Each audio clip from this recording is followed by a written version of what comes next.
تنها اسلام دا نه دی چې موږ مونځ وکړو، تلاوت وکړو او یا کتابونه یا ظاهري ځانونه برابر کړو. دا خبره ده چې یو ځوان مونځ کوي، تلاوت کوي یا مثلا ظاهري د قرآن او سنت برابري.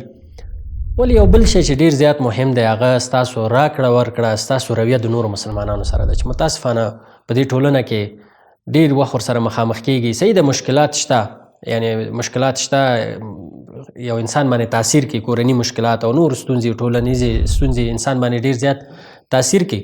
خو ولې اخلاق بیل شي چې تاسو یو مسلمان سره څنګه رویه کوئ، یو مسلمان سره څنګه مخامخ کېږي. ګوري یو مسکا هم صدقه ده، صحیح ده.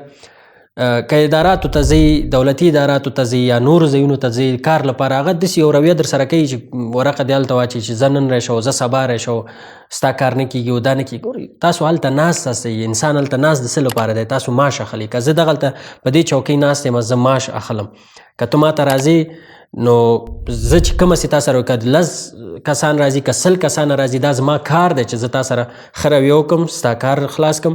یو ورځ یو شفاخانه کې ریسپشن کې یوه جنۍ ناسته وه، نو د مریض د پیوا سره ډېر زیات بده رویه وکړه، ډېره زیاته بده رویه وکړه چې دا د هغه دی. نو زه ورته لاړم، دا مریض دی لري، هغه عملیات کړی، کیدای شي دا مسلمان پیسې ونه لري، کیدای شي دا مسلمان نور مشکلاتو کې، نو ته ولې دې سره داسې رویه کوې؟ وایي هغه دی، وایي او ور مریض سره خو موږ داسې خبرې نشو کولی، ور پیوا سره به موږ داسې خبرې کوو. مال ستا کار هم دا دی، ته چې ریسپشن کې ناست یې معلوماتو برخه کې، ستا کار هم دا دی چې ته خلکو ته معلومات ورکړې. ته د دې معلوماتو په برخه کې پیسې اخلې، نو د ده که 10 کسه راځي که 1000 کسه راځي ته باید ورته معلومات ورکړې او په ښه رویه ورته معلومات ورکړې او ښه اخلاق ورسره وکړې.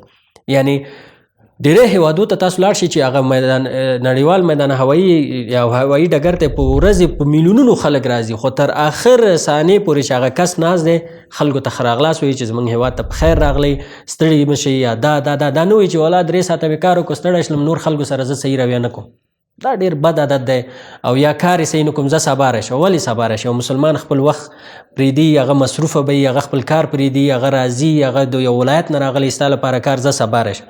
ولې غفلت کوئ؟ یو مسلمان سره ښه رویه، که هغه په شفاخانو کې ده، که هغه په دفترونو کې ده، که هغه په مکتب کې ده، که هغه په پوهنتون کې ده، که هغه په هره برخه کې ده، اخلاق ډېر زیات مهم دي. تو څنګه یو مسلمان سره رویه کوې، تو څنګه یو کراچیوان سره رویه کوې، تو څنګه یو ټکسیوان سره رویه کوې، تو څنګه خپل یو استاد سره رویه کوې، تو څنګه خپل مراجعینو سره رویه کوې. دا خو اسلام موږ ته دا خبرې کړي. موږ د تجارت له نګاه نه، تجارت کې تاسو وایي چې مشتری ته تاسو وخاندئ، مسکا وکړئ، ښه راغلاست ورته ووایي، هغه د دې لپاره د مادي ګټو لپاره. ولې اسلام موږ ته د معنوي ګټو لپاره چې یو مسلمان ته مسکا کوې، یو مسلمان ته ښه لاره ښکاره کوې، یو مسلمان سره ته ښه رویه کوې، موږ ته الله تعالی اجر ورکوي. موږ ولې دغه ارزښتونه باید خپل له لاسه ورکړو؟ موږ ولې باید ډېر خشن رویه وکړو؟ موږ ولې باید دا فکر وکړو چې بس زه دلته یم، یا که وزیر یم، یا که وکیل یم، یا که رئیس یم، یا که مدیر یم، یا که هر څه یم، بس زه دلته هغه یم. هر انسان در خپل وسې پورې یو ظالم دی. هغه کراچیوان که څنګه کراچیواني، هغه د بل کراچي والا باندې چې زور رسېږي ظلم پې کوي، نه پرېږدي.